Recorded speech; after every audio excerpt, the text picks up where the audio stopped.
This is Brent, president of B2C Fitness, and today we're doing one of my favorite strength training exercises, the bench press. That's right, we're here in the studio doing chest on a Sunday, knowing full and well that Monday is National Chest Day. Anyway, this is one of our relatively stable chest exercises. Now, I'm not talking for necessarily a novice individual. A novice individual is still going to find the bench press to be fairly unstable. But for most of us, this is going to be in that strength or max strength portion of our periodized program, and we're going to use a slightly lower rep range. I'm going to have my friend Laura come out to help me demonstrate some of the cueing and some little pointers to help you guys improve upon your bench press. Now, first things first, the most awkward part of a bench is actually the liftoff. That puts the shoulder in kind of a weird position where we have a fairly large amount of load over the face.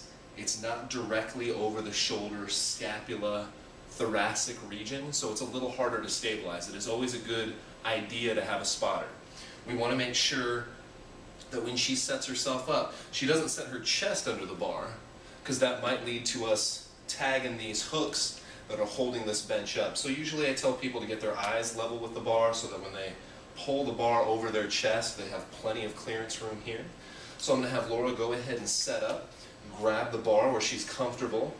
Comfortable should be a place where when you're at the bottom, throughout the majority of your motion, your forearm is perpendicular, all right, straight up and down to the floor.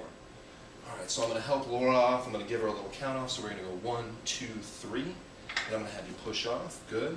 I'm then going to make sure that I align her so that she is over her chest. This is particularly important for people who haven't done bench before. I don't want her directly over her shoulder.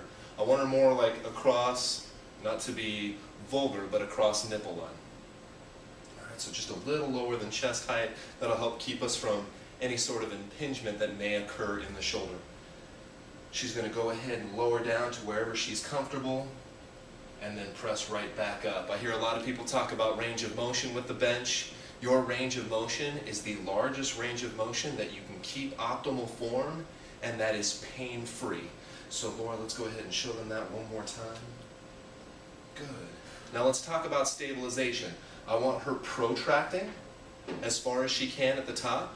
All right, so she's really pushing off. What protracting does is allow your scapula to tip up this way, and that gives some bony support to the humerus, which is applying pressure this way. I know some people have cued retraction in a bench that allows for no bony support from that humerus that is pushing straight down. All right, so once again, go ahead and drop down, push up, protract all the way. Now, I have heard some people talk of a stability progression where they put their feet up on the bench, or they put their feet up on the bench to try to protect their back. If you find that you feel more comfortable putting your feet up on the bench, it is probably a good idea to stretch your hip flexors and start working on some glute activation. Putting your feet up on the bench is not necessarily a fix-all for somebody with lower back discomfort. Besides, there's another benefit to keeping your feet on the floor. If Laura has her feet on the floor, I can make her kinetic chain far more stable, which should contribute to better bench performance. I'm going to have her push her feet through the ground. By pushing her feet through the ground, this is going to activate her glute max, which is a hip extensor, but also one of the primary stabilizers for my lumbopelvic hip complex. If she has her glutes tight, and I then ask her to draw in, her lumbar spine now has something stable, being her pelvis, to rely on. If her spine is stable, her scapula will be more stable. All right, so now we have glute, lumbopelvic hip complex to spine to scapulothoracic stability to hopefully, go ahead and show us one more time, glutes tight, push, a nice strong bench. I know, like I said guys, some people feel more comfortable with their feet up. Have them stretch their hip flexors and activate their glutes and see if you can't turn that around. I have also seen this as a stability progression. It is more unstable to put your feet up. I have personally kind of backed away from that because I would rather reinforce optimal stabilization mechanics throughout my kinetic chain. Now the last thing I might hint on is breathing. This is one of those exercises where people hold their breath, and that's not totally inappropriate. As long as they don't hold their breath for an entire set. All right? So what I usually have people do is breathe in on the way down. If they need to hold their breath as they're turning force around, so they went from eccentric and now they're going to concentric, that's the hard part, that's okay. But then breathe out either on the way up or at the top of the movement. So have them breathe in, get nice and stable, hold, push, good. If that's comfortable, great. What I do see more often than not is people tend to over-cue breathing. You don't need to get into all that breathing mechanics if somebody's breathing naturally. Only cue those mechanics if you see somebody who's turning red and holding their breath for an entire set. Now, I hope you guys can also see this nice line that she's got going on here. Go ahead and drop down and back up. And then when we rack it, once again, you want a nice spotter there to make sure that she doesn't miss the rack and catch her face on the way down. I'm going to have her just put this back.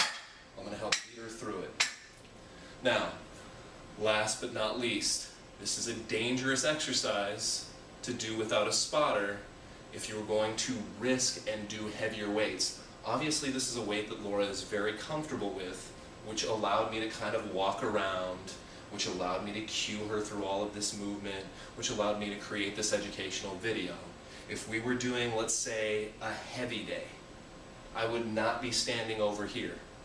I would be cueing her in between sets, giving her verbal cues from this position, and let's just show them one more time. I would make sure that she is 1, 2, 3, that I have my hands underneath this bar, and that I am assuming, go ahead and go down, I am following her through a good squat, so that if she gets in trouble, I can lift this bar, or at least help her lift this bar off her chest. Problem with bench, unlike a lot of other exercises, you can't drop the weight and get it out of your way. So there you go, guys. Stable kinetic chain. Make sure you watch your line, protract through the top. Safety first, make sure you get a spotter when you need one. I hope you guys enjoy this chest exercise, even though we did this video on a Sunday. Had a lot of fun making it. I'll talk with you guys soon.